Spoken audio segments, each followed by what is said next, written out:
Seorang pengedar narkoba yang juga buronan Polda Sulawesi Selatan kembali diringkus tim khusus narkoba dan personil Resmo Polda Sulawesi Selatan. Pelaku terpaksa dilumpuhkan dengan timah panas di bagian kaki lantaran mencoba melarikan diri bersama istri saat digiring dalam pengembangan barang bukti sabu yang hendak dijual.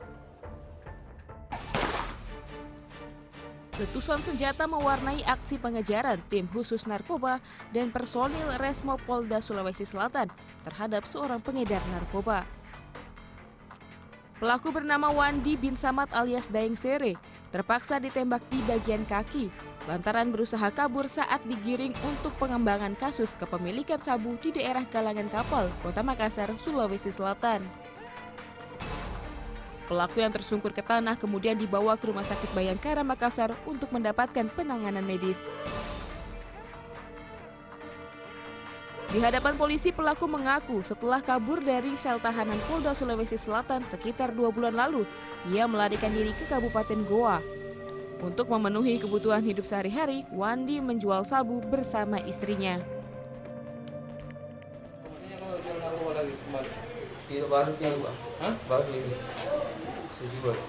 Jadi selama kau lari menjual kau lagi? Iya, Pak. Iya. Iya. Berapa kau jual satu saset? 100 sih, Pak. Hah? 100. Wandi menjadi buronan dan diburu polisi karena kabur bersama sejumlah tahanan lainnya dari sel Polda Sulawesi Selatan. Alih-alih menyerahkan diri, pelaku malah nekat kembali mengedarkan narkoba jenis sabu hingga akhirnya kembali tertangkap. Dalam penangkapan itu, polisi juga menyita paket sabu lengkap dengan alat isap bong yang rencananya akan dijual bersama sang istri di sekitar wilayah Kota Makassar. Sehingga pada saat dilakukan penangkapan di rumahnya, ditemukan seperti yang kita lihat rekan-rekannya, ditemukan lagi 17 saset sabu yang hendak dijualnya. Sehingga pada keesokan harinya, tim sus melakukan pengembangan di daerah yang telah ditunjuk di daerah Galangan Kapal untuk melakukan pengembangan terhadap barang yang diambil tersebut. Namun demikian, seperti kita ketahui bersama bahwa di dalam pengembangan tersebut, tersangka Wandi mencoba kabur lagi dan melakukan perlawanan sehingga kami dari petugas melakukan tindakan tegas dan terukur. Untung tak dapat diraih, malang tak dapat ditolak. Itulah akhir cerita pelarian Wandi. Tergiur uang hasil penjualan narkoba membuat upayanya menghindar dari kejaran polisi, justru malah mengantarkannya kembali ke dalam bui. Dari Makassar, Sulawesi Selatan, Samsul Altiman, Turn Back Crime, RTV. Seakan membawa angin surga bagi sindikat pengedar narkoba jaringan internasional, Indonesia dibidik menjadi lalu lintas perdagangan narkoba. Namun Satgasus Bareskrim Mabes Polri tak tinggal diam. Upaya memberantas peredaran narkoba di tanah air membuahkan hasil. Polisi dapat menangkap pengedar narkoba hingga menyita ratusan kilogram jenis sabu-sabu.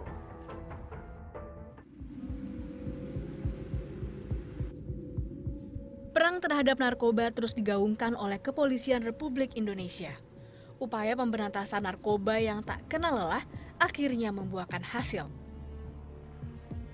821 kg narkotika jenis sabu berhasil disita polisi dari sebuah ruko di Jalan Takari Tak-Takan, Kota Serang, Banten pada 22 Mei lalu. Saat ditemukan, ratusan kilogram sabu ini sudah dikemas menggunakan plastik bening dan toples serta dibungkus lakban.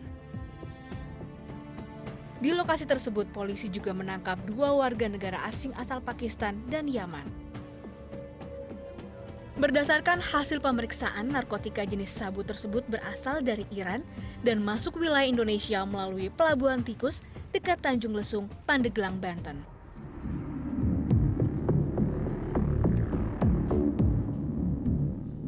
Jadi mereka mencoba untuk menyamarkan dengan mencampur sabu-sabu tersebut dengan buah asam keranji untuk disamarkan.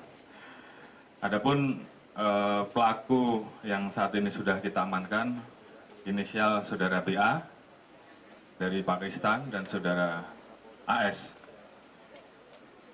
dari Yaman.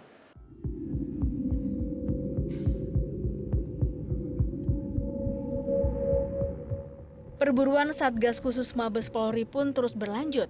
Hasil pengembangan dari pengungkapan narkoba di wilayah Banten itu membawa polisi ke sebuah rumah di kompleks perumahan Taman Anggrek, Sukaraja, Sukabumi, Jawa Barat yang dicurigai menjadi tempat penyimpanan sabu-sabu.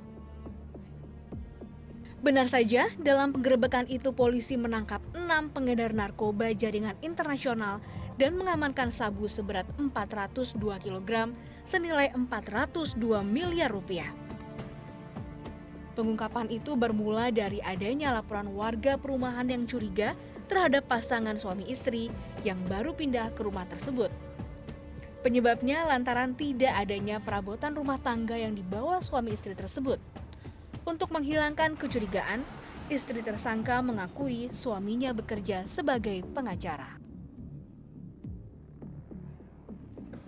Waktu itu suami istri berdua, sama anaknya ada, cuman dia pulang lagi karena kan baru mau pindahan barang. Dalam menjalankan aksinya, para pengedar itu menyewa kapal nelayan seharga 250 juta rupiah untuk mengangkut sabu dan berganti-ganti kapal untuk mengelabui polisi. Para tersangka selalu memanfaatkan pesisir pantai sebagai pintu masuk untuk mengedarkan barang haram tersebut. Jadi modus yang dilakukan oleh sindikasi ini adalah melakukan transaksi ship to ship. Jadi dari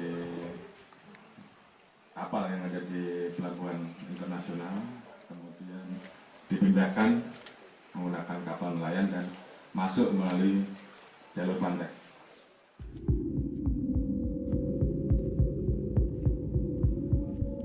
Pengungkapan ratusan kilogram narkoba oleh pihak kepolisian dalam rentang waktu 2 minggu menjadi bukti keseriusan polisi untuk membongkar jaringan narkoba internasional hingga ke akarnya. Namun keberhasilan itu tak lepas dari peran warga masyarakat untuk selalu waspada dan melaporkan kepada aparat jika ada hal-hal mencurigakan terjadi di lingkungan tempat tinggalnya. Dari Serang, Banten dan Sukabumi, Jawa Barat, Herbert Marbun, Suhendi, Turn Back Crime, RTV. Selain sabu-sabu, peredaran ganja juga masih marak di tengah masyarakat. Cara yang digunakan para pengedar semakin bervariasi. Seperti di kawasan Cibaduyut, Kota Bandung, Jawa Barat. Sat Narkoba Polres Cimahi menggerebek sebuah rumah kontrakan yang dijadikan tempat memproduksi narkotika jenis ganja sintetis.